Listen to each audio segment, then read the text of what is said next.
about one sad part. Recently, we lost Road Warrior Animal. Oh my goodness! Unbelievable. Can you guys maybe talk about it? Yeah, such a shock. I mean, over the years, we've lost so many of our good friends, and we've lost a lot of the wrestlers that weren't really close to us, and it's sad.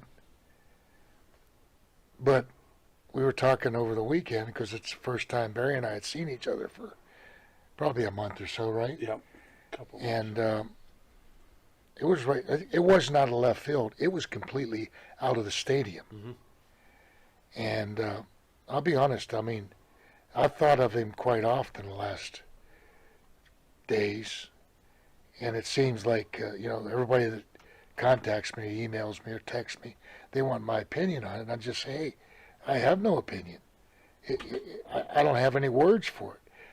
I texted his wife and conversed with her, and I said, there's nothing I can say that is going to help you through this grieving process, other than the fact that you have to know that there's millions of fans that loved him, and there's lots of the guys that loved him, and he's one of the very few that, Nikolai Volkov and a few guys that have died that have, Barry and I have talked about, we just couldn't understand.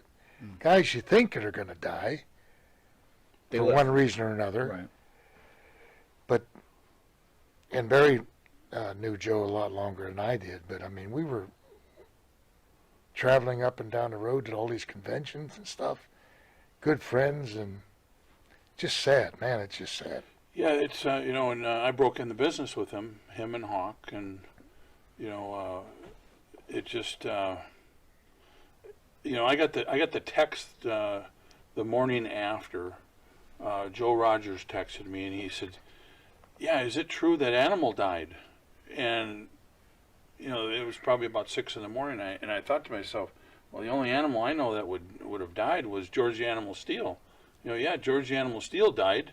Yeah. And he said, no, Road Warrior Animal. I thought, you got to be kidding me.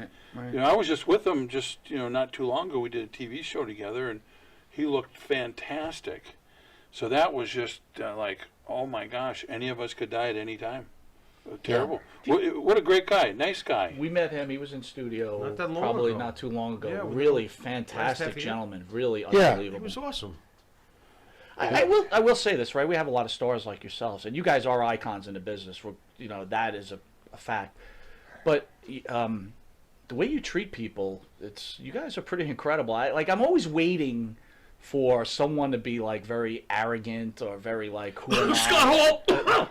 But I'm sorry. If it wasn't for people like you, the fans in particular, good fans.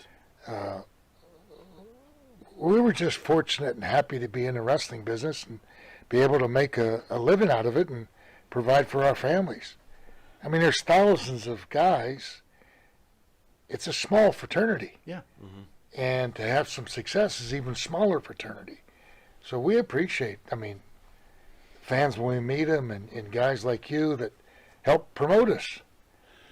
Yeah, and what was tough about Joe, too, was, being in Minnesota, Kurt Hennig, best friends with, Rick Rude, Brady Boone, Hawk.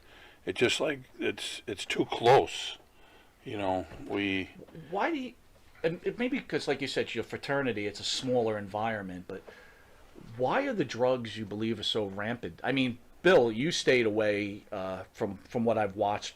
You stayed out of that scene. Yeah. And so did you, Barry, right? How do you stay out of